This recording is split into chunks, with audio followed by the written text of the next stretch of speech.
Hey tubers, welcome back for another adventure. As many of you hopefully have noticed, I've been spending a little more time in the garage and I've been trying to get my tools in a more functional state. The quicker one can perform any task, whether it's cutting a wire, making a DVM measurement, taking off a gas tank, or whatever you're trying to do, if you can make those tasks happen easier and quicker because your tools are easy to get to, that's where you want to be.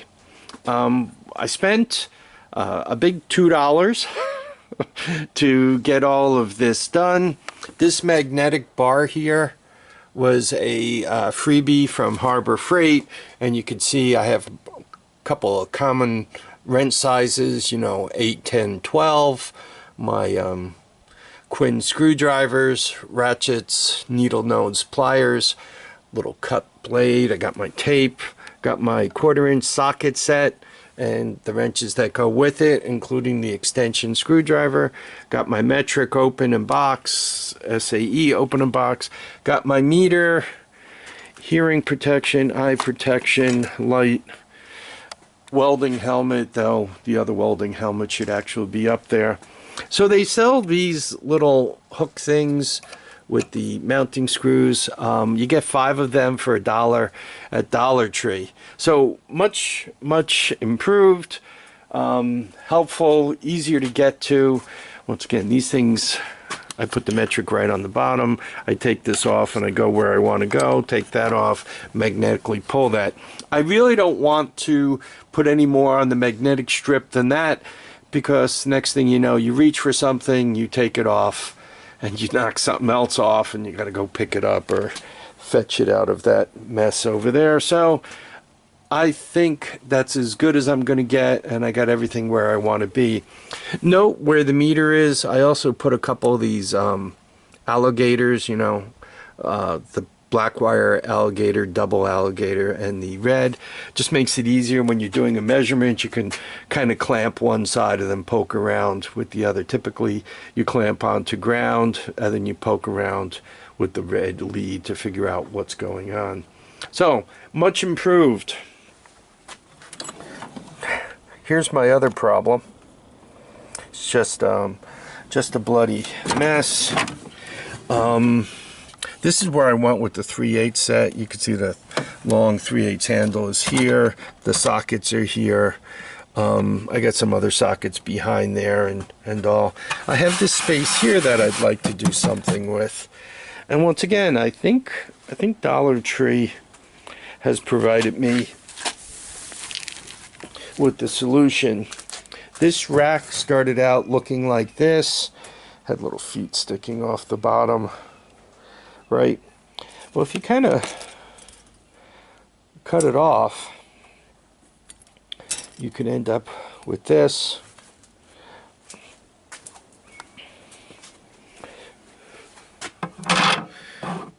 And it looks like about the right size to set yourself up with, I don't know, 10, 12 pairs of pliers, depending on how you lay it out.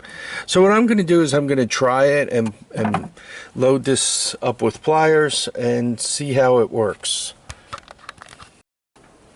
So I cut up that spice rack, if that's what we want to call it, and you could see I set the pliers up in there. The trick with the pliers to get them to stand upright, though, you see how that bar is a little bit raised?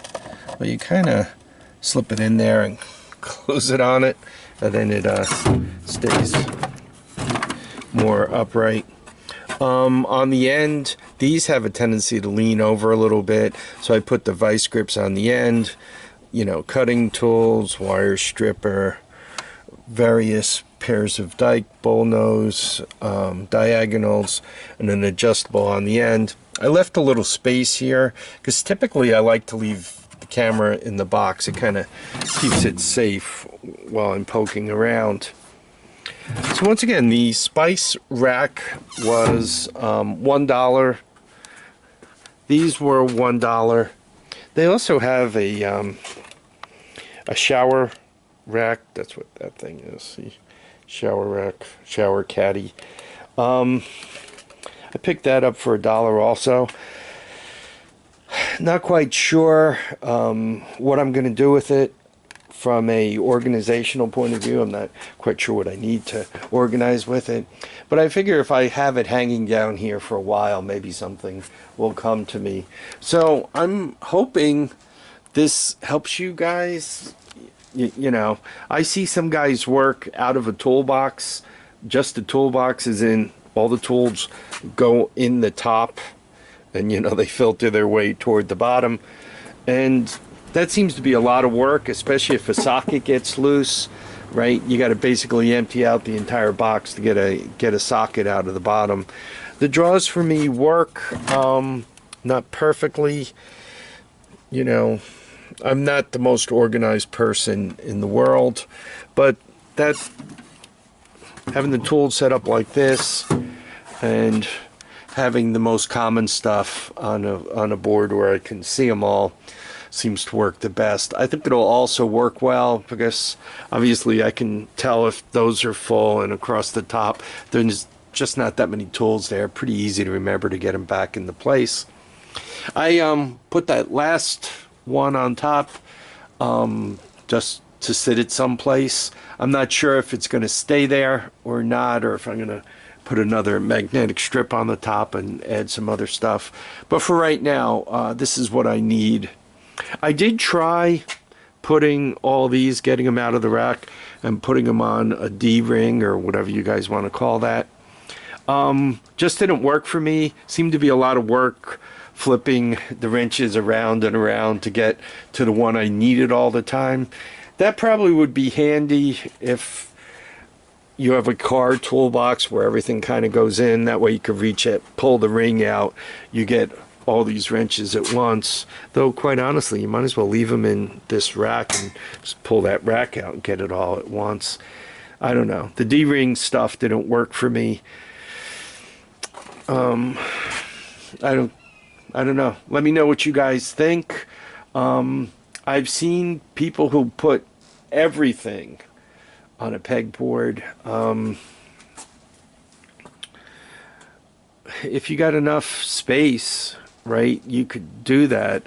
But I have a tendency to have chemicals and clocks and starters, more chemicals, you know, motors.